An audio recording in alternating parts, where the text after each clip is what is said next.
만약 여러분이 상대와 대화 중 이 표정을 보신다면 상대는 여러분에게 공포감을 품고 있다는 뜻입니다. 이 표정은 무엇일까요?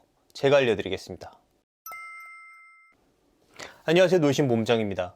우리가 두려움의 표정을 알아야 되는 이유는 무엇일까요? 상대의 두려움은 우리에게 많은 정보를 줍니다. 상대는 거짓말을 할 때도, 낯선 사람과 불편한 대화를 나눌 때도 공포감을 느낍니다. 물론 약한 공포의 감정이겠지만요. 따라서 우리가 미묘한 공포의 감정을 파악할 수 있다면 인간관계에서 상대방의 감정을 더 쉽게 파악할 수 있겠죠. 자, 그럼 오늘 알아볼 표정에 대해서 설명해드리기 전에 간단한 퀴즈 하나 풀고 갈게요.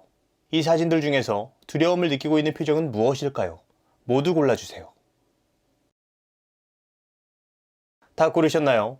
정답은 3번, 4번, 7번입니다.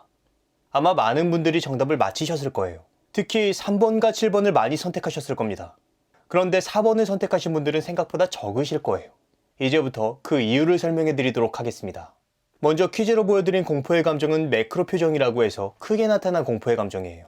그러니까 저 사람이 무서워하고 있구나 라는 걸 표정만 보고 누구나 알 수 있는 거대한 표정이라는 얘기예요. 예를 들어서 이런 표정과 이런 표정이 있겠죠. 공포의 표정의 특징은 많은 사람들이 놀람의 표정과 잘 구분하지 못합니다. 우리는 기쁨과 슬픔을 쉽게 구분할 수 있어요. 분노와 경멸도 쉽게 구분할 수 있습니다.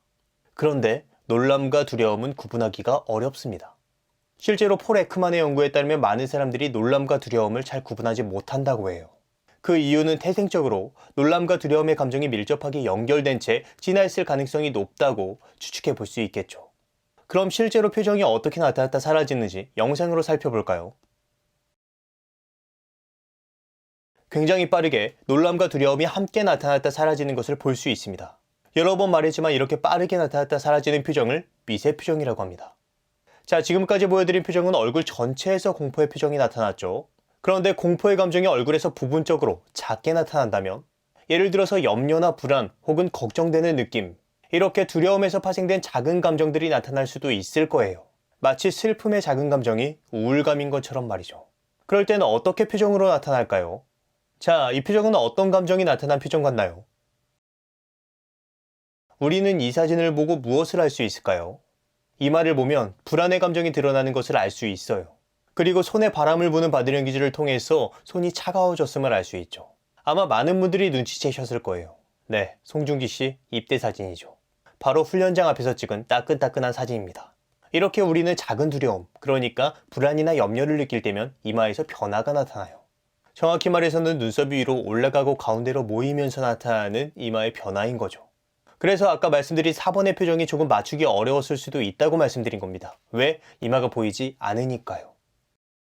반면 나머지 사진들은 이마가 명확히 보였죠. 이렇게 아까 롤러코스터 사진에서도 같은 이마의 변화를 확인할 수가 있습니다. 뒤에 앉아 계신 누님도 이마에서 변화가 보이는군요. 즉, 이마의 변화는 두려움을 느낄 때 나타나는 표정의 변화다 라고 생각하시면 됩니다. 그런데 조금 재밌는 것은 다른 표정의 변화 없이 이 표정을 주로 짓고 성내듯이 말하는 사람들이 있다는 거예요. 특히 염려되거나 걱정이 돼서 잔소리를 할 때 동시에 이 표정도 같이 보이거든요.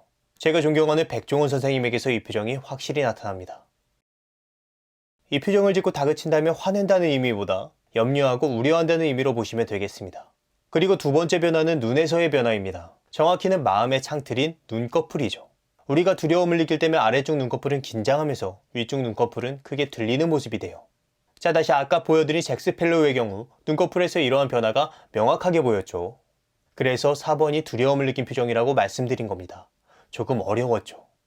이러한 표정은 보통 거짓말할 때 드러나기 쉽습니다. 거짓말할 때 스스로 감정을 노출시키지 않으려고 애쓰는데 눈에서 나타나는 경직된 표정까지 감추기는 굉장히 어렵거든요. 한마디로 긴장할 때 상대의 눈꺼풀을 잘 살펴보세요. 변화가 보일 겁니다. 마지막 두려움의 징후는 바로 입에서 나타납니다. 입이 일자로 쭉 벌어지는 모습이 되죠. 이렇게 생각해 보시면 될 것 같아요. 저기 곱등이가 뛰어간다고 생각해 보세요. 그런데 곱등이가 나한테 오네? 이런 반응을 보이겠죠. 저만 그런가요? 여튼 우리가 두려움을 느낄 때면 입이 일자로 벌어지는 모습이 보여요. 다른 예시로 설명을 돕자면 제가 실제로 친구에게 사랑니 4개를 발치했던 이야기를 들려줬었는데 그때 사랑니가 뽑히면서 영혼도 함께 뽑힐 뻔했던 이야기를 들려줬더니 그 친구의 표정이 한순간 이렇게 나타났다 사라지더라고요. 그리고 가끔씩 골목 식당에서 백종원 선생님에게 혼나는 분들에게서도 이 표정을 찾아볼 수 있습니다. 이렇게 입이 일자로 벌어지는 표정은 공포를 크게 느끼는 상황에서도 똑같은 모습으로 나타나는 것을 알 수 있어요. 이렇게 공포의 감정은 눈썹 그리고 눈꺼풀, 입에서의 변화로 크게 나타납니다. 그렇다면 우리가 상대에게서 공포의 표정을 봤다면 어떻게 대처해야 될까요? 제가 항상 강조하는 부분이지만 그 사람의 표정에서 특정 감정이 보였다고 해서 그 사람의 생각을 읽었다는 오류를 범하시면 안 됩니다. 물론 상대가 당신을 속이는 것에 대한 공포의 감정이 얼굴 표정으로 드러났을 수도 있지만 당신이 믿어주지 않을 것에 대한 공포의 감정으로 이러한 표정이 드러났을 수도 있으니까요. 따라서 표정으로 상대의 감정을 알아냈다면 그 뒤에 더 중요한 것이 바로 대화입니다. 대화를 통해서 상대가 보여준 감정의 방향을 명확히 하셔야 돼요. 그렇다고 해서 너의 공포의 표정 지어? 그 표정은 무엇 때문이지? 라고 다그치면 안 되는 거 이미 알고 계시죠? 감정은 개인 프라이버시의 영역이니까 모른 척 우회적으로 질문하셔야 됩니다. 추가적으로 간단하게 공포를 느낄 때 나타나는 바디랭귀지에 대해서 얘기를 해보자면 우리는 공포를 느끼면 다리에 피가 쏠립니다. 왜? 이 자리에서 빨리 벗어나기 위해서. 물론 벗어날 수 없는 상황도 있지만요. 따라서 두려움을 느낄 때면 다리에 피가 쏠리기 때문에 동시에 손이 차가워집니다. 그래서 악수를 통해서 상대방의 감정을 파악해 볼 수 있는 거예요.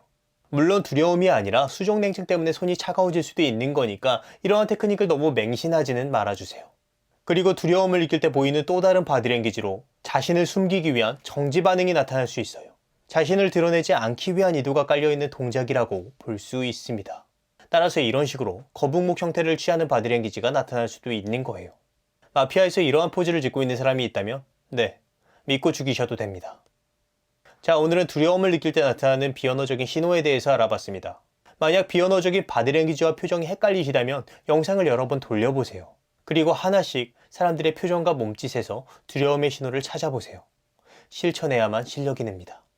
그럼 오늘의 심리학은 여기까지 하도록 하겠습니다. 다음에 다시 봐요. 안녕.